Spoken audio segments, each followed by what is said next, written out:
За 65 дугаар эхэлж байна. Өнөөдрийн дугаарт болохоор Нарны аймгийн 4 гараг тэгээд нарыг бас сарыг бэлэг талаас нь тэн дээр ямар үйлдэл хэрэг өрнжидийн ямар ертөнц амьдрал өрнжидийн гэдэг талаас нь ярина.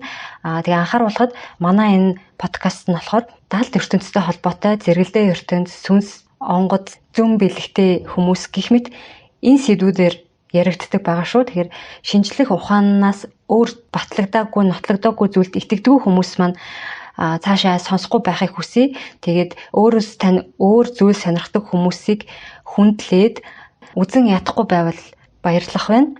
Арга талыг баримтлагсад гэж одоо хэлж болох юм уу да тий. Зөвхөн шинжлэх ухаанаар батлагдсан зүйлийг л үнэн гэж боддог тэр хүмүүс маань цаашаа сонсохгүй байвал зүгээрээ. За тэгээд дугаараа үргэлжлүүлье. Нарнаасаа эхлээд ярих болно. За нарыг бол одоогийн шинжлэх ухаанд болохоор 5 тэрбум жилийн настай. Тэгээд гүндээ 15 тэрбум орчим, гадаргуу дээрээ 6-аас 8 тэрбум орчим хэмээн халуунтай. Ус төрөгчөөс гээлий үүсэх цөмийн гинжин урвал явагдаж асар их энерги ялгаруулан байдаг гариг гэж үздэг юм байна. За тэгсэн чинь онгод ингэсэн байна. Нар чинь одоогоос 7 тэрбум жилийн өмнө нэгдэж эхэлсэн юм аа гэж байна. Нэгдэж эхэлсэн гинэ.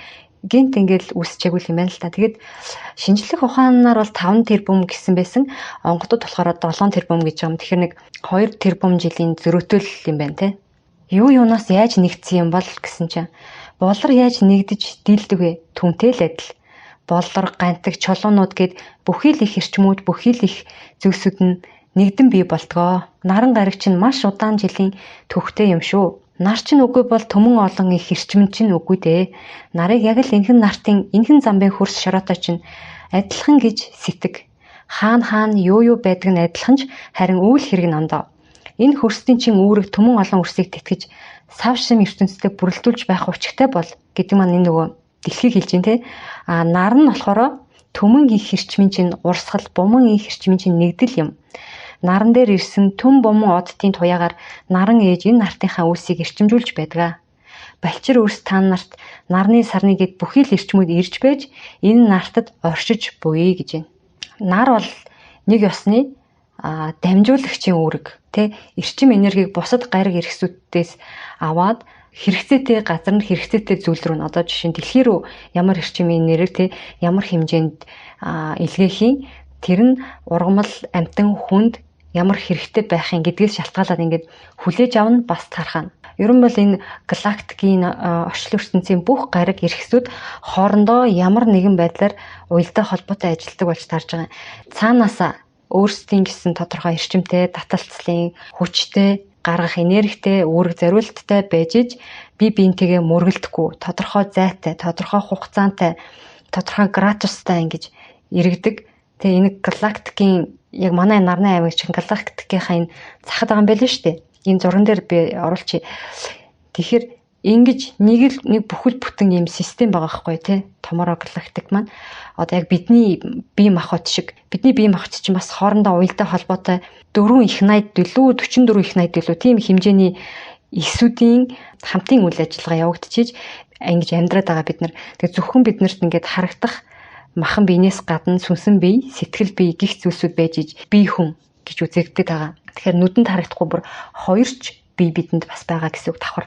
За тэгсэн чинь ингэж асуусан байна онгодоос. Нар юунаас болоод ийм олон толботой болсон юм бол эрдэмтэд судлаад эдгээр нөхнүүдийн тоо оширч хэмжээний жилээс жилд томорч байгааг тогтоосон. Харин яг юунаас болж байгаа шалтгааныг нь сайн мэдэхгүй байгаа. Дэлхий дээр болж байгаа сөрөг зүйлээс болоод наран дээр ийм зүйл үүсдэг гэж бол хүмүүс боддоггүй. Та маань энэ бүхнийг тайлбарлаж өгнө үү гэж байна. Балчир үрс та нар тэр л олон хар бүхний нэгтгээд шатаагаатах. Төмөн олон хор бүхний хортой бүхний нэгтгээд шатаа. Энэ наран ижи дээр ийм олон хар нүх гарсан үүнтэй чинь л холбоотой. Үрс та нар хар муу хог тэр бүх элемент бүхнээ шатаа. Та бүхэнд яаж нөлөөлж байна вэ? Түүнтэй чинь л адил. Энэ наран ижид чинь нөлөөлөн буй шүү дээ үрс минь. Наран дээр тесрэлт үүслэх гэхэд дэлхий дээр галтуул дэлбэрэх, газар хөдлөх, хар шуурга болох зэрэг үзэгдэл тохиолдож байдаг хамаарлыг бол эрдэмтэд ойлгож эхэлсэн байгаа. Харин дэлхий дээр болж байгаа сөрөг үзэгдлүүдээс болоод энэ толбууд үүсч тесрэлт явагдаж байгааг бол нарийн ойлгоогүй л байгаад байна бид нар гэсэн чинь. Түүнээс чих уялдаа хүн холбоот замуудыг нэмдээ үрс. Энэ бол зөвхөн эхлэл нь гэж байна. Тэгэхээр наран дээрх болж байгаа юм биднэрт нөлөөлдөг. Дэлхий дээр болж байгаа юм бас эргээд наранд нөлөөлдөг болж таарж байгаа. Харилцан уялдаа холбоотой гэдгийг бол энэ онгодууд хэлээд байгаа. Бид нар хараахан тэрийг шинжлэх ухааны үүднээс бол олж тогтоож чадаагүй байгаа. Зүүн бэлэгтэй хүмүүс бол энийг мэдэрдэг гэж би бол ойлгосон. Тэгээд энэ нь бол цаашаа нээгдээд явах юм байна. Зөвхөн эхэлнэ гэж байна. Наран ижигээс чинь ирэх эрчим бүхэн хөрст шороон дээр чинь орших ургамал бүхэнтэй амьтай амьгүй бүхэнтэй хүн холбоогоор нэгдэн гэрэл туяагаа засруулан байдаг юм. Тийм болохоор энхэн нартын балчир үс та нар дэлхийн ээжий чинь энэ хор бүхэндээ хордон байгаа шиг наран ээжий чинь ч бас хордож байна гэж байна. Та нар хар алтаа шатаагаад байхаар энэ наран дээр бас хар алттай адилхан зөвсүүд шатан байна. Төмөн олон энэ эрчмүүд, энэ эрдэнэс бүхэн энхэн нарттай хүн холбоотой байдаг юм. Энэ нартад хідэн одод хідэн гариг ирэхэс байдаг вэ гэж онгод асуусан байна. Тэгэхээр энэ цагийн одон орон судлаачид эрдэмтэд манай галактикт 100 тэрбум гариг 200-аас 400 тэрбум од байдаг гэсэн тооцоо хийсэн гэж байна. Гариг гэдэг маань одоо нарнаас ялгаатай өөрөө гэрэлтдэггүй. Од нь болохоор яг нарыг хэлж байгаа тийм нар шиг ингэж өөрөө ингэж асч гэрэлтчихэд. Тэгэхээр тэр 500 тэрбум одоо од гаригуд байдаг гэж энэ эрдэмтэд хэлсэн байт юм байна. Тэгсэн чинь сорхогтон бих хатны гаргасан нэг тийм одоо өмнөх дугаар дээр хэлжсэн да тий алтан судар гэж товшилж хэлдэг. Алтан дээд үнний аялгау гэд ийм 5 багц ном байгаа. За тэр номны нэг номон дээр нь байт юм шиг байна. Монгер Вэси гэдэг ийм нэртэй ном. За энэ ном нь болохоор 13 дугаар зуунд бичигдсэн алтан язгуурын тэр эртний хэллэгээрээ байгаа. Тэрийг арай орчин үеийн хэллэгт оруулсан ч байдаг. Зарим нь бол хуучин тэр хэлээрээ байна. За энэ номон дээр болохоор энэ галактикт хэдэн од байдаг вэ гэдгийг бичсэн байгаа юм байна. Тэр нь гэсэн чинь 1 их маш дэлгэмэл, 2 маш дэлгэмэл, 8 их 80, 5 80, 3 их тэрбум гэдэг энэ нэлээд урт тоо байна. Яг тоог нь ингээ харах юм бол 128 их 80 гэж ойлгож болохоор юм байна. За инхээр юу гэсэн үг вэ? Эрдэмтэд 500 тэрбум од манай галактикт байна гэсэн бол бидний өг дээдсийн 13 дугаар 100-д олж нээснээр бол 128 их 80 гэж байгаа байхгүй юу? Тэгэхээр энэний хооронд бол бүр юу вэ? Хэд дахин их юм бэ? Маш их зөрүү байна тий. За тэгсэн чинь онгод нөгөө тэр номынх нь 24 дэх хуудас руу заагаад энийг уншаадах энэ юу гэсэн бэ гэдгийг асуусан байна. Куми неутө ни уи эси гэдэг нь наран ай ми неутө неу ойси саран та нар энэ бүхнээ мэддэг үү гэж буурал асуусан байх нь. Уншиж байгаа. Гэхдээ энэ кодтой үгсийг сайн ойлгохгүй л байна гэж байна. За энэ кодтой үгсийг бол манай подкастын MT код гэж цуврал дугаар байгаа. Монголын товчон түүхийн тайлал дээрээс бэлтгэсэн. За тэн дээр бол яг ийм алтан язгуурын энэ үгнүүдийг нэг нэгээр нь одоо утгын тайлбарлаж бичсэн байгаа. Тэгэхээр тэрийг сонсч ирсэн хүмүүс бол саяны энэ алтан судрын энэ үгнүүдийг тайлж цаад утгыг нь бол ойлгох эхлэл суурин тавигдж байгаа гэсэн үг шүү. Одоо жишээ нь энэ дээр ку ми нео гэдэг нь болохоор ку гэдэг чинь бол өсөж үржихтэй. Ми гэдгийг би яг санахгүй байна. Нео гэхээр одоо нийт олноороо үг байдаг баха. За гэх мэтчлэн тэрийг баг 2 үсгэл цаанаа одоо баг өгүүлбэрийн тайлбартай. Тийм маш товч өгнүүд байдаг. Цаанаа өргөн агуулгатай байдаг. Бид нар яг энэ нар сарны талаар бүр дэлгэрэнгүй ойлгоё гэвэл тэр алтан сударт бол байгаа юм биш үү. Дэлхий байгаа тул нар байдаг, нар байгаа тул дэлхий байдаг гэхээр дэлхий маань 7 тэрбум жилийн настай гэсэн үг үү гэсэн чинь хүн холбоотой гэж хэлснээс бус бүгд нэгэн зэрэг үүссэн гэж хэлсэнгүй гинэ. Хүн холбоо гэхээр бидний бие ч гэсэн хүний нүдэнд харагдахааргүй хоёрхан эсээс үүсээд ингээ айжимдаа томорж байгаа тийм. Тэр чинь бүрэлд гэж бас хэвлийдээ хідэн сар болж байгаа. Тэгтэл гариг эргэсийн хувьд бол энэ хідэн сараар яригдахгүй энэ үүсэж явах процесс нь л хідэн тэрбум жилээр яригддаг л бах л да. Тэрнээс ч өмнө одоо онгодуудын яриагаар бол хүүхдийн сүнс эцэг ихтэрээ одоо гэрт нөхрөөд ирсэн байдаг гэж ярьж байгаа байхгүй юу? Аль хэдийн ерөнхийдөө сонгоод нөгөө сүнс нь бэлтгэгдээд ирсэн бүр жилийн өмнө ч ирсэн тохиолдол байдаг гэж байгаа. Тэгэхээр тухайн гариг нар тэднэр нь болохоор бидний л нүдэнд харагдахаас өмнө тэр чинь үүсэж одоо хий биеэрээ тэр мэдээллийн орон зай нь ингэж цугларах гэж бас хэдэн тэрбум жил зарцуулагдгийг бид нар мэдэхгүй шүү дээ, тий. Бид нар ч юм бол жижигхэн ийм хумсар байгаа шүү дээ, тий. Тэгэхээр гариг ирэхсээ бол биднэрт харагдахгүй ч гэсэн тэр бүрлдэх процесс нь хэдэн тэрбумын явцтай байх боломжтой юм байна гэж бол хараад байгаа. Дахиад нөгөө түрүүний Сорхогдсон бэх хатны гаргасан тэр номон дээр ингэж бичигдсэн байдаг. Гинийн гариг ирэхтэй холбоотойгоор наран болвоос 5 өнгийн эрчим хүчин бүхий гэрлийг дэлхийд илгэн байдаг цомцог мэд асар том болор юм гэж бичигдсэн байдаг гин. Мөн Тэнгэрийн гэрлийн дээд нэгдлэр дэлхийд туссан тэр эрчим хүчин дор амьдрал бол Тэнгэрээс тулган хүлээлгдсэн байдаг бөгөөд үүнийг 472 одон гэрээс нарыг нэвтэрч дэлхийг гийгүүлж байгаа 5 гэрэл шийддэг гэсэн байдгаа гэж байна.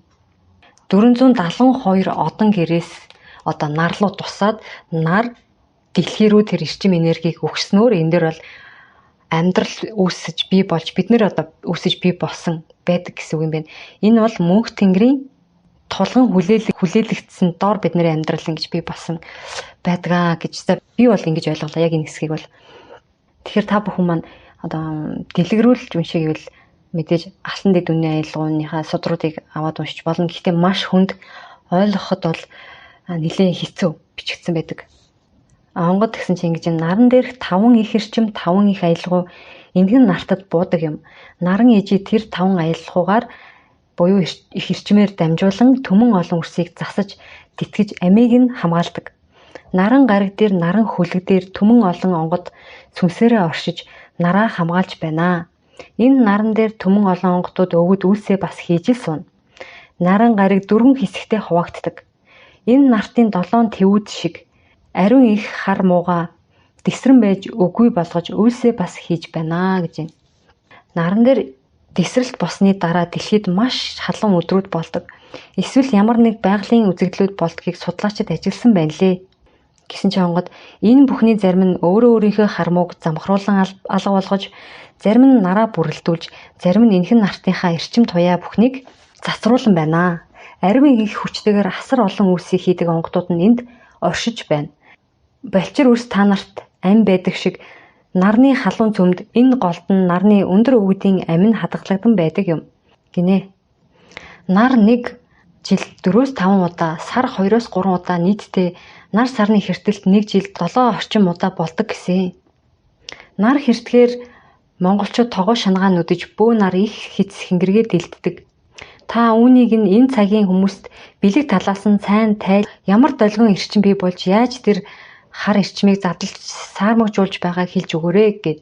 Тэгэхэд онгод наран ижи саран ижид нэгдэхийн цагт төмөн их хилчүүд нь энхэн нартад залардаг юм. Балчир үрс та нар энгийнээр бодоод үз. Наран ижи саран ижи хоёр нэгдвэл яах вэ? Арга бэлэг хоёр чинь тэнцэх босуу. Арга бэлэг чинь нэгдвэл амин их оршихуун үндэс чинь үүсэх босуу. Төмөн олон онгодууд энхэн нартад энхэн цагт нь үүсээ бас хийж л байна. Энхэн нартад мухаг үрс та нарын бий болгосон хэдэн зуун дэлгэмэл их хар муу сүнсүүд байдаг билээ. Хэдэн зуун дэлгэмэл гэдэг нь заа хэдэн 10 их найд гэсэн утгатай баха. За арай ойлгомжтой болгоё гэвэл тэр бүхэн оршин буй болохоор энэ нар сарнаас төмөн өвгөд ирээд энхэн нартын хар мууг засах гэж хар муу чөтгөр бүхнийг альбан бүхнийг зайлуулах гэж ирдэг үйлстэй юм. Эрэхтээ тэд наран сарны эрчим нэгтгэхэд энэ хөрст алтан дэлхий дээр чинь ирж байна. Эрчим энерги судлаачид та нар үзцгээ. Наран саран ижи хоёрын минь нэгдэх тэр өдөр наран саран ижийн эрчмийг бас судалж үзцгээ. Эгэл жирийн өдрүүдийн эрчмийг бас үзцгээ. Ямар ялгаа байна вэ? Өвгөд бид эгэл үедээ энгийн туяатай байж эгэл жирэнээр оршдог. Наран хэртэх тэрхэн цагт нь наран саран ижи дээрх өндөр их өвгөд гэрлийн хурдаас хурдан бодлын хурдаар энхэн нартад залран ирээд үйлээ хийж буйг харуулж байгаа юм. За гэрлийн хурднаас бодлын хурд нь илүү гэж энэ хэсгээс бол ойлгохдоор байна. За олон жил үргэлжилсэн дайн нарны бүтэн хэртэлт босны дараа эцэс болж байсан түүх олон байдгийн билээ гэсэн байна энэ одоо харилцаа ярьж байгаа хүн маань. Тэгэхээр яг нар сар хэртэх үед муу юм бол болоод байгаа ш. Муу зүйлийг зайлуулах зорилготойгоор нар болон сарнаас одоо хий биеэрээ өвгөд дэлхий дээр бууж ирж үйл ажиллагаагаа явуулж идэг болж таарч байна те. Нар хэртэх үед хүмүүс тайван бос болж ялангуяа зүрх судасны өвчтөй хүмүүс хямардаг нь цаагаараа сүнсний ертөнцийн дайн болж буйн махан биетэй өрсөд ийм мэдэгдэж буй юм байна гэж энэ сонсож байгаа хүн бол ойлгосон байх нь. Тийм байх боломжтой л юм байна те. За гэрлийн хурд секундэд 300 мянган км байдаг гэд баталчихсан байгаа гэж байна. Гэтэл саяхан нарнаас ирэх гэрлийн өөр туяа өөр цацраг түнээс ч өндөр хурдаар ирдэг болохыг зарим эрдэмтэд тогтоосон. Одон орон судлалынхан гэрлийн хурдаас 4 дахин хурдан явдаг одыг илрүүлээ гэж мэдээлсэн байсан. Гэхдээ энэ бүхнээс асар хурд гэрлийн хурднаас хурдан бодлын хурд, эрчмийн хурд байдаг гэхээр үгүйсгэх хүмүүс олон байна. Бид нар сарны бүлөг хийхэд хэдхэн хормын дотор л нар саран дээрх онгодуудтайгаа холбогдож тэд маань бууж ирдгийг ойлгохгүй хүмүүс их байна гэсэн чинь. Энэхэн нартын олон их мэдгчид чинь гаргаад л ирнэ. Юунд нь санаагаа чилээн вэ гинэ. За яг гэрлийн хурднаас илүү хурдан бодлын хурд те эрчмийн хурд байдгийг утгагүй их мэдгчид гэж одоо эрдэмтдийг л хэлж байгаа байх л та. Цаадуулч бол гаргаад ирнэ л гэсэн байна онгодууд. Балчирхан үрс та нар тархиныхаа 2% нэмээд ажиллуулах гинэ. Тэгээд та нар бодоод ихэл тэгж байж наран ижийн хурд ямар болох, бодлын хурд хэр их болохыг ялгандаа гэж байна. Энэ цагийн үрс бодлын хурдыг богинохон гэж санана уу? Бодлын хурдаа та нар өөрсдөө ашиглаж дийлэхгүй. Аливаа зүйлийг удаанаар ухан байж бодцоож байгаа болсоо гинэ. Бидний донд шинжлэх ухааны элдв багжуудаар шалгаад батлагдаагүй эсвэл баталж чадаагүй бол өгөөсгөж худал гэх нь элбэг байдаг юм аа гэсэн чинь. Балчир үрс та нар энэ цагт өөрөө өөрсдөө ололгүй арга талаа хит өөдөн болгож мухарч хаад арга билгээ нэгдүүлж дийлэгүүн хар гайгаас эрт цагуудын суу өгдийнхөө айлцсан бэлэг ухаан бүхнийг мэдэж таньсан бүхнийг үгүй хийсэн биз дээ. Мөнгөний үрс та нар сүнс байдаг гэдгийг баталсан гэлөө. Тэгвэл та нар хүн үхээд хөрстийн балчрууд үхээд сүнс нь яг яадгийг тогтоогоод нотлоод гаргаад ир. Яах гэж ямар учраас энэ нартад энэ огторгой ертөнцид энэ олон гариг хэрэгсүүд байгаагийн үнэн учгийг хэлээд айл. Энэ гариг бүхэн нэг нэгнтэйгээ хүн холбоотой оршиж байгаа юм. Нэг нь нэгийгээ эрчим бүхнээр тэтгэж байж үрс та нарын энэ махан биеийг чинь бүтээж байгаа юм. Энэ нартынхаа энэ хідэн муу эд зүйлсээ бариад гэдэг нөгөө тоног төхөөрөмж рүү заагаад төмөн олон гайхамшиг, төмөн олон мэдлэгийг өгөөсгөж, үгүй хийж байгаагаа ухацгааж байна уу та нар? Гинэ зөвхөн энэ нөгөө багаж хэрэгслээсээ болоод энэ ертөнцийн те гайхамшигт олон мэдлэгүүдийг өгөөсгöd байгаагаа ойлгож байна уу гэж хэлээд байгаа юм те. Арвин бомон эрчим бүхэн төмөн олон эд бүхнийг нэгтгэн байж энхэн артын хөрс бүхэн чинь нэгдэн оршиж буй юм. Замбай үрс та нар энэ эд бүхний хооронд нь нэгдүүлэн байж гарган ирдэг биз дээ. Та нар аргынхаа ухаанаар сэтгэхэд үз. Энэ нартын үрс та нар ээж аавын олон эс бүхнийг нэгдүүлэн байж энэ нартад ирж байгаа. Энэ нартын махан бие чинь үүсэж байгаа. Түүнтэй адил энэ нарт ертөнц чинь бас үүссэн юм аа. Балчир үс та нар түүнийг нэг ухацгаад арга бэлэг чинь тэнцэн байж л энэ огторгой ертөнц чинь бий болж байдаг юм аа гинэ. Ерөн бол нөгөө энерги хадгалагдах хууль гэдгийг бол бид нар сайн мэдж байгаа тий. 10 жил физикийн хичээлдэр бол физикийн үндсэн хуулиудын нэг болж ордог. Энерги устж үгүй болдоггүй, энерги шинээр үүсдэггүй, харин нэгээс нөгөөд шилжиж байдаг гэж бол хүлээн зөвшөөрсөн байгаа тий, баталсан байгаа. Тэгэхээр сүнсч гэсэн бол ерөнхийдөө энерги өгсөн хойно бол тэр энерги алга болохгүй зүгээр нэг төлөвөөс нөгөө төлөв рүү шилжиж байгаа. Одоо бидний мэдхээр те цахилгаан энерги механик энерги рүү ч юм уу, механик энерги дулааны энерги рүү, дулааны энерги цөмийн энерги рүү гэх мэт ингэж ховсон шилжиж байдгийг одоо нотлсонтой яг ижилхэн. Тэгсэн хэрнээ бид нар бас сүнсийг энерги гэдэгт одоо хүлээн зөвшөөрч чадахгүй байгаа. Ийм олон хүмүүс бас байна. Бидний одоо үг дэйц бол энерги гэж ярихгүй шүү дээ тий. Эрчим хэм гэж байгаа. За эрчим хэмийг бүр нарийн задлсан дугаар бол өмнө нь орсон байгаа. Энэ нь цаашаа задрахаараа ширхэглэг тоосонцор цөм тэгээд цаашаа мэдээлэл болж задардаг гэж байгаа. Ер нь хамгийн бага нэгжтэй мэдээлэл болно. Тэгэхээр бид нар ингээд бидний эргэн тойрондох те одоо энэ гар утас дэвтэр номноос ихсүүлээд дэлхийн ертөнц галактик бүх зүйл мэдээллийн урсгал гэсэн үг. Мэдээллээс тогтож байгаа. Мэдээллийг бид нар бол харах боломжгүй байдаг тий. Гэхдээ тэрийг одоо жишээ нь гар утсандаа бид нар интернет холбоотой энэ мэдээллийн урсгалыг бид нар нүдээр харах боломжгүй. Гэсэн хэрнээ гар утас руу тэр нь шилжээд энерги чинь хувирч чинь гэсэн үг тийм үү. Тэгэд гар утаснаас бид нар бол яг мэдээлэл болгоод тэрийг нүдээр харах боломжтой байна. Тэр мэдээллийг авах боломжтой байна. Тэгэхээр бид нар нэлээд юм өргөн хүрээнд сэтгэх хэрэгтэй. Нүдэнд харагдахгүй юм болгон байхгүй, шинжлэх ухаанаар нотлогдоогүй юм болгон байхгүй гэж бол бодох боломжгүй болж ирж байгаа. Дэлхийн бөмбөрцгийн босоод тэнхлэгийн хазаалт ихсээд байгаа нь арга билгээ тэнцвэрлээгүй аргыг хит шүтсэнтэй холбоотой гэж ойлгох ёстой юм байна мөн үү гэсэн чинь. Аргын чинь ухаан ихтэд байсан тул өвөд бид одоогоос 10 жилийн тэртегээс энэ нартад бэлэг суухантнуудыг түмэн олноор нь илгээж эхэлсэн бие гинэ. Та олноороо төрөөд байгаа индиго кристалл хүүхдүүдийг хэлж байна уу гэсэн чинь тийм ээ. Энэ нартын улаач нарыг ч бас хэлж байна. Арга бэлгээ нэгэн цогц болгож дэлхийг авраад энхэн нартаа цогцлоо гэж бид бууж ийм үсийг хийж байна. Энэ бүхнийг л өвөд бид хүсч энэ нартад буман их улаач нарыг тамгалаад байна. За тэгэхээр хитрхи их тий одоо түрүүний миний ярьдаг арга талыг шүтсэн тий шинжлэх ухаан баталгаа нотлогоог шүтээд байх юм бол дэлхийн нөхцөл байдал маань улмалд ордоод байх нь. Тэгэхээр бид нар арай хайрцагнаас гарч сэтгээд за энэ талыг бас сонирхоод арга билээгээ хослуулах хэрэгтэй. Тэгвэл бас хитрхи бэлэг тал гээд өөрийнх нь ойр орчинд байгаа хүмүүстэй хайртай хүмүүс гэр бүлийнхнийгаа ч анхаарахгүй болцсон. Хитрхи тууширч бас болохгүй. Тийм үү, бид нар чинь дэлхий дээр газар дээр төрсэн нийгмийн донд төрсэн байна. Тэгэхээр тодорхой арга талаа амжуулна, бэлэг талаач амжуулна, тийм үү? Одоо нарны эрчим энерги чинь бидний гал мах бодийг одоо сэрэж идэг бас наран сүлжээ хүртгийг маань дитгдэг болж тарж байгаа юм л да. Тэгэхээр бид нар бол ийм харилцан хамааралтай. Бид нэр дэлхийтэйгээ хамааралтай, дэлхийн нартайгаа хамааралтай, нар бидэнтэй хамааралтай. Бүр харилцан хамааралгүй юм ерөөсөө байхгүй. Одоо барууныхан чинь бол тэгэх гээд байгаа штэ. Одоо дэлхийн дулаарал чинь бол ерөөсөө бид хүнээс хамааралгүй байна. Бид тэртээ ямар ч хамаагүй угаасаа л дулаарх болоо дулаарж байгаа гэж одоо Оросууд их ярьдгийн. Тэгээд ерөн барууны талдаа хүмүүс их ярьдгийн. Өөрснөөсөө бурууг бол хайхгүй штэ. Угаасаа л энэ гар хэрэг чинь тэгж байгаа юм. Дараагийн 90 рүү хэмжээст рүү шилжиж байгаа гэж яриад байгаа штэ. Тэрийг бол ерөөсөө л тэгж шилжих ёстой юм. Тэрнээс болоод цаг үр өөрчлөгдөж байгаа юм. Тэрэнд тисэх хүмүүс нь одоо яг хөө тисэд үлдэнэс гэж тиймэрхүү юм ярьж байгаа. Тэгэхээр тэр бол биднээс хамааралгүй биш бас нэлээд хамааралтай болж тараад байгаа. Одоо энд онгод ингэж тайлбарласан маа. Балчир үрсийн муухай сэтгэл хар муу сүнс ихсэх цагт энэ л замбууланд орших тэрл эрдэнэс баялаг бүхэн алга болох тусам хар муу нэгсхийн хэрээр энхэн нарт нь химжээсээ алдаад байгаа шүү дээ. Босоохон тэнхэлэг нь юуны учир хазаасан тань утга нэгэн бүлгөө үрсэн минь гэж байна. Тэнхэлэг нь нэг 23.5 градус гэсэн байна. Хазаалттай юм байна. Бархас байд бууд гэсэн гаргууд бааргал ихс дээшээгээ байт юм байна. Наран ээжийн үрс бүгд л ийм байж оршиндоо гэж яг ихц байх ёстой гэж энэ уг нь бол үрс гэдэг нь одоо нарны аймгийн гаргуудаа хэлж байна. Түмэн олон үрс түүхий айлдаад эрхийн цагт учиг бүхэн дэнслэгдэн дээ гинэ.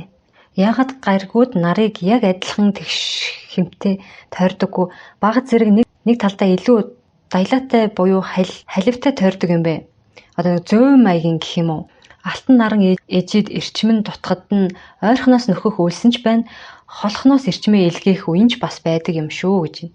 Харин бүхэл гарагс тэгж эргэлддэг юм байлээ. Ийм очиртай байсан юм уу гэсэн чинь бүгдийг адилхан хэмжээгээр нарандаа ойртвол эрчимдээ цохиулцгаандаа. Та нарын идэх хоолыг хэмжээгүй ихээр идүүлэх гээд амруучин шахаад цутгаад байвал яах вэ? Түүнтэй чинь л адилхан гинэ. Зарим үед арай холдож, зарим үед ойртох эрчим хэмээ одоо тааруулахын тулд тийм ээ. За ингээд нарны тухай бол энэ номон дээр хэсэг. За энийг бол би орчлонгийн чанад нууцын тайлал гэдэг номон дээрээс хүргэлээ. Өнөөдрийн дугаарыг энэ ном болоод оршихуун 650 гэсэн юм хоёр номноос хүргэнэ. За нар бол болцсон нарны бусад үлдсэн дөрвөн гаригийг маш товч дуртад өнгөрий. За санчир гариг гэж байгаа тийм. Санчир гариг нь бол одоо гадуураас соронзон бүслүүртэй бархас байд гаригийн дараа урдаг гинэ. Нарны аймгийнхаа хамгийн үзэсгэлэнтэй гариг гэж нэрлэгддэг юм байна. Санчир гариг дээр бас маш их тийм шуурхтай байт юм байна. 1800 км цаг хүрдэг гэж шүү. Тэгээд 62 дагуултай гинэ. Бас л олон дагуултай юм байна. Бархас байд чинь нэг 63 гэж илүү. За ойролцоо юм дагуулуудтай юм байна. Бас үүнээс гадна 100 гаруй дагууланцрууд цаграг дотор нь оршдгийг бол тогтоосон юм байна.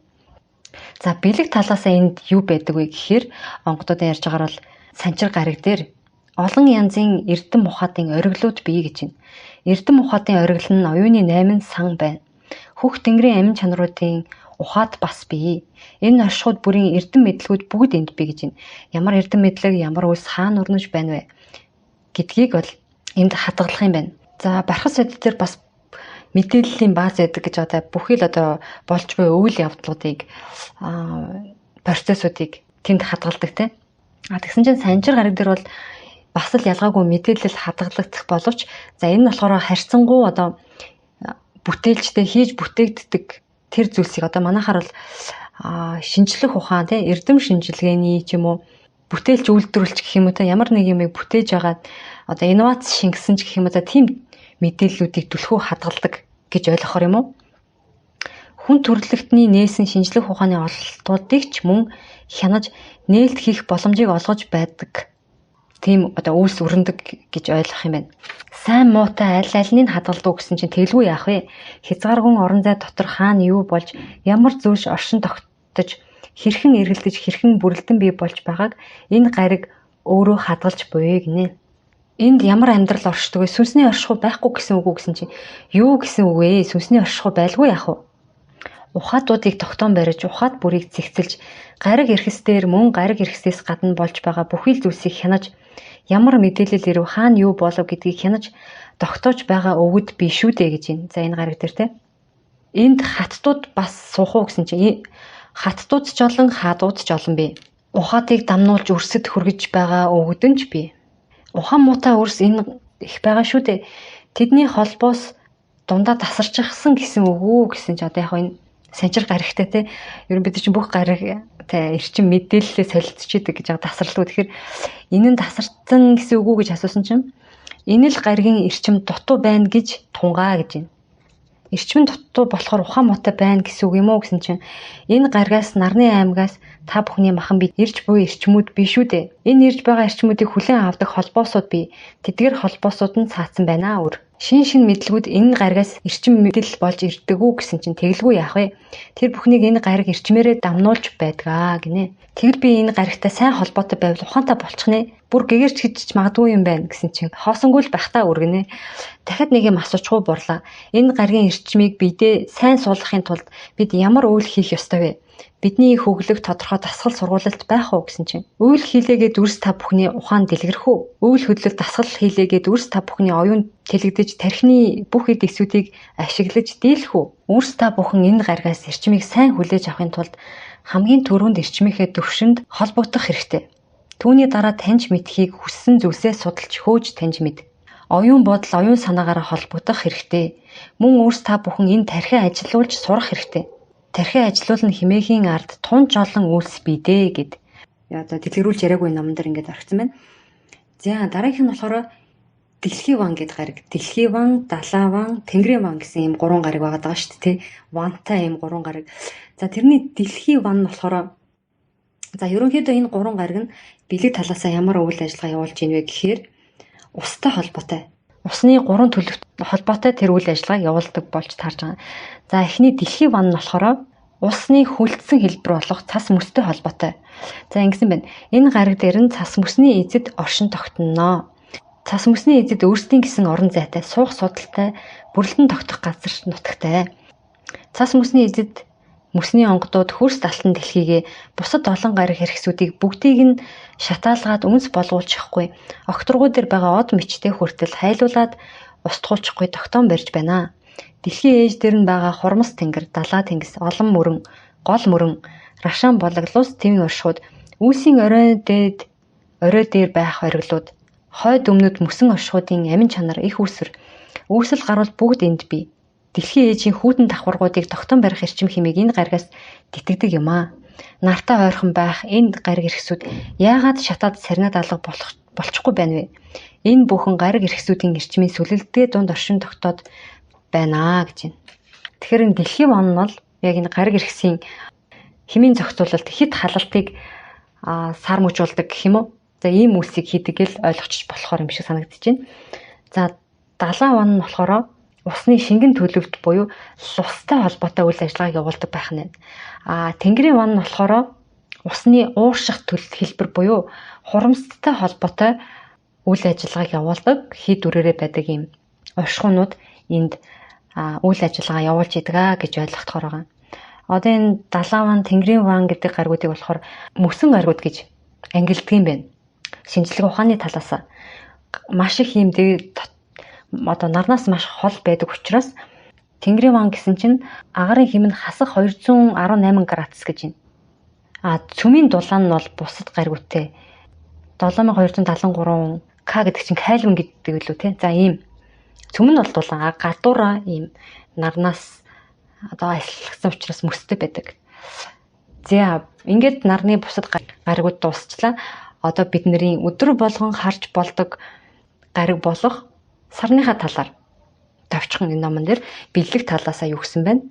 Товчилж хүргэе. Саран дээр буусан эрдэмтэд тэнд амьдрал байдаггүй сар амьгүй юм байна гисгэж байсан гэсэн чинь. Онгод за өөрс минь тэгвэл саран ижи дээр залрахтаа далдын мэлмитнүүдийг нь залах нь яага вэ гинэ. Зүүн бэлэгтэй те далд ертөндөөс мэдээлэл авдаг тийм хүмүүсийг тэр гариг дээр саран дээр аваачихгүй яага вэ гэж юм. Хэрв тэднийг аваачсан бол тэнд ямар их хэрчим ялгарч төмөн олон туяа цацарч ямар олон өвгөд нь оршин бууг харах байсан даа гэж байна. Мэдээж хий биерээ те. Сар дэлхийг тойрон эргэхдээ яагаад зөвхөн нэг л талаа харуулдаг юм бэ гэсэн чинь 60-60-ны 100-100-ны ариун үүстэй маш бага хурдтай эргэдэг. Учир нь соронзон орон зайн таталцах хүчин тун өчөөхөн. Энэ цагийнхан бид шинийн 1 3 8 15 бас 29-ний сартаа өдрөө сайн гих мэтээр ярьдаг. Шинийн 15-ны сартад үр хүүхэд олбол ухаантай бэлэг оюун сайтай хүүхэд төрдөг. Бас хүмүүний гэлтгүн амьтдын өрчгөн хүрний эргэлт эрчим сайжирдаг өдөр гэж буурлууд хэлж байсан. Гэтэл шинийн 15-нд хүүхэд олбол ухаан муухаг сэтгцтэй хүүхэд заяадаг гэх мэтэр хүмүүс лам хувраг мэрсэр байдаг аа. Үүний үнэн учрыг хэлж өгнө гэсэн чинь наран ижээгээсээ та нар энэ нартын аргын ухаанаа өвлөж саран ижээгээсээ бэлэг ухаанаа өвлөж арга бэлгээ тэнцвүүлдэг. Тэгэхээр арга нь илүү хөгжсөн үр илүү байх уу? Бэлэг нь илүү хөгжсөн үр илүү байх уу? Арга бэлэг нь тэнцэн оршин байх нь сайхан байх уу гэж асуусан байна. Мэдээж арга бэлэг тэнцүү байвал сайхан гэсэн чинь сарны эрчим хүмүүнд бэлэг ухаан хайрладаг. Тэгэхээр тэргэл сартаад хүүхэд олвол бэлэг ухааны хөгжил сайтай хүүхэд олно гэсэн үг ээ. Өөс ногоо төмс байцаа хүртэл шүнл их хурдан ургаж томорсон байдаг шүү гинэ. За яг энэ 15-ны сартаад одоо хүүхэд олох тухай хаттын судар төр бол байдаг. Мандахаас эцэн хатан яг энэ 15-ны сартай үед өөрийнхөө одоо өндгөн эсийг ялгарах үе буюу яг биений юмныхаа дунд хэсэг тардаг да тий яг тэр үеийг одоо зориу дээр тааруулаад яагаад ингэж юм гэхээр 15-ны сартад өндгөн эс ялгарах үеийг тааруулахаар өндгөн эс хамгийн том болж чаддаг юм байна. Тэгэхээр энэ том өндгөн эс маань ихэр хүүхэд гаргахтай тийм магадлал өндөрсдөг гэж үздэг.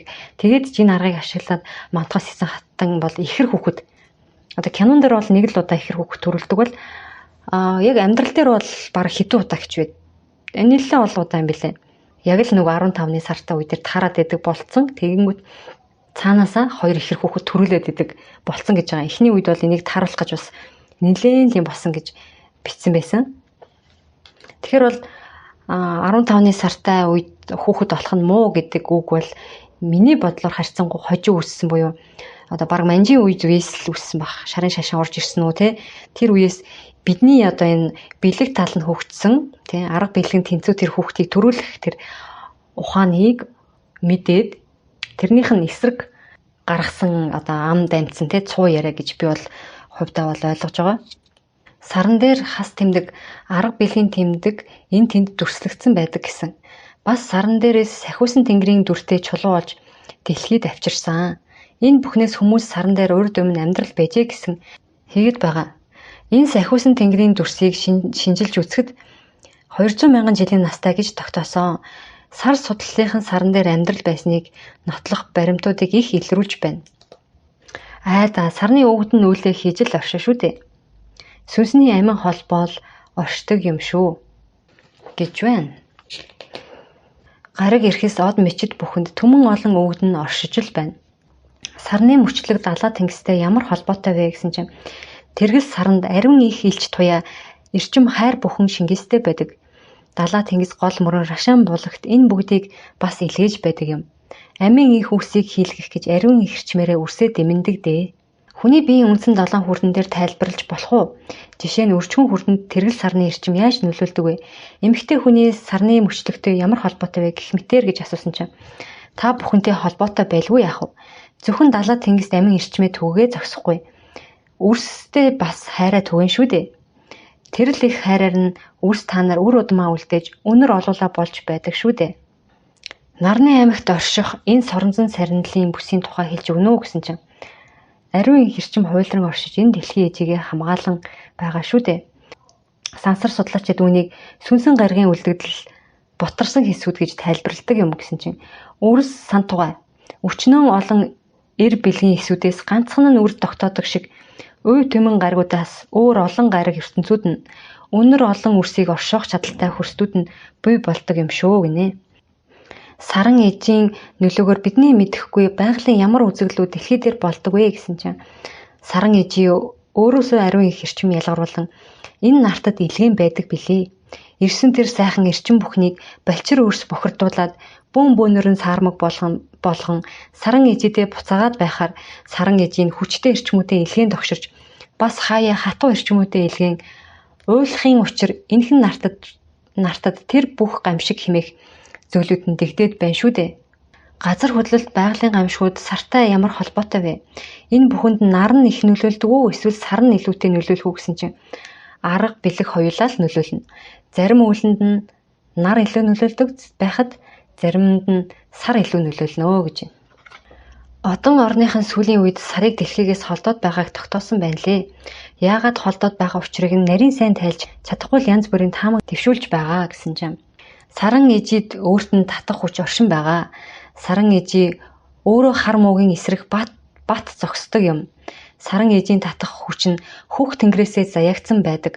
Тэр татах хүч нь хомсдоод явах замаасаа хазааж буйн тэр шүү дээ. Сарны татах хүч тэгвэл энэ дэлхий дээрх эрчмийн хомсдлоос буюу хар муу эрчмээс болоод багасч байна уу гэсэн чинь тийм дээ. Нартын молгон үрсээс болж наран ээжи, саран ээжи хоёр чинь хүч тэнхээгээ ямар их барж хийх ёстой үйлээ хийж дийлэхгүй болж байгааг нь ухац гайхгүй л юм. Аргаа бэлэгтэйгээ хослуулж чадаагүй цагт яаж түмэн олон учгаа тайлж дийлэх вэ дээ үрс. Саран ээжийн энэхэн нартад 5 том шалгуур 5 том үйлсээ хийлгэсний дараа саран ээжийн бөөлөө хийх хүчийг тамгыг нь бас өгдөг юм. Тамга бас эрчимжүүлдэг юм да. Саран ээжийн бөөлөө хийх эрхийг авсан улаач саран ээжийн онгодуудыг залан байж 108 гаргаас 216 гариг хүртэл бөөлдөг юм. Аргын ухаанаа ийм цогцлоосон үрс бэлгийнх нь хүч чадал тэнхээ үлсийг нь энэхэн нартад буулгадаг юм аа. Өөрөө арга бэлгээ эвлүүлэн нэгдүүлсэн цагт л саран ээжийн бөөлөө хийж ард олон үрсэд арга бэлэг тэнцвүүлэх бөөлөөг хийдэг жаягтай гинэ. 5 үлсийг нь хийж чадсан дүүрэж чадсан үрсэл энэ бөөлөө хийдэг юм да. Наран саран ээжи хоёулаа ижил хэмтэй оршдог гаригуудад бөөлөө хийн гинэ. Тэгэхээр чи юу вэ? Өдөр шөнө тэнцдэг үе гэсэн үг шүү дээ. Энд чинь 12 сарын 22 гэсэн үг шүү дээ. Би тийм цагийнхаа тооллоор 12 сарын 22-нд энд бөөлөө хий гэж бодъё. Гэтэл яг тэр гариг иргэсийнхээ тохиолтой энэ өдөр маань давхцаж таарч чадаж байгаа юм болов уу? Буурлууд танаа энэ замбын үрсийн мөрдөж байгаа зурхаа чинь ганц 2 өдрөөр зөрж байна гэх юм билээ. Тэгэд бид яаж зөв гаригаа буюу өдрөө мэдэх вэ гэсэн чинь зөржил байгаа шүү дээ. 12 сарын 24-нд л уг нь таардагсан да. Тэргэл сарн гардагсан да. Улаан тэргэл саран гардаг өдөр мөн биз дээ гэсэн чинь айда. Тэгтээ гаригтай хавартай өөр л байх. Тэгэхээр нөгөө жилдээ бас жоох өөр л юм байна л да. Энэ 12 сарын 22 чинь. Тэгээ бэлгийн тооллоор бас арай өөр байх магадaltaй юм байна.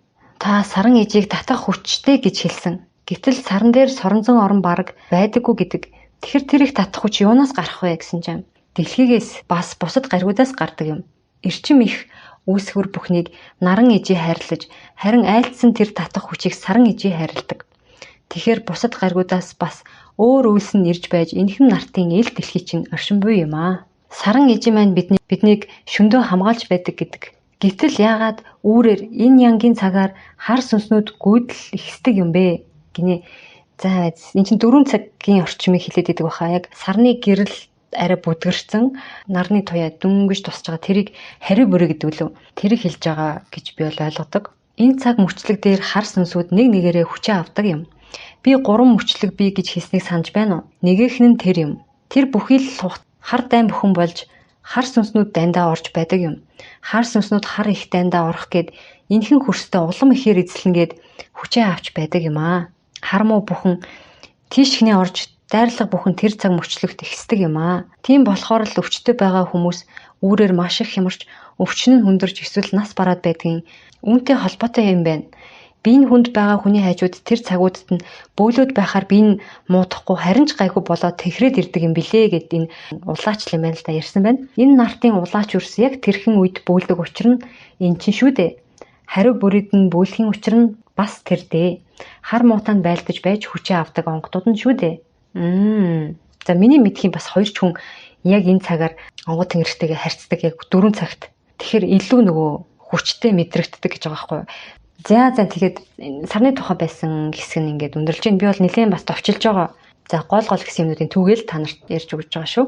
Ханив явуулж байгаа бүх хүмүүстээ талархлаа. За тэгээд дараагийн дугаар хүртэл түр баяр таа.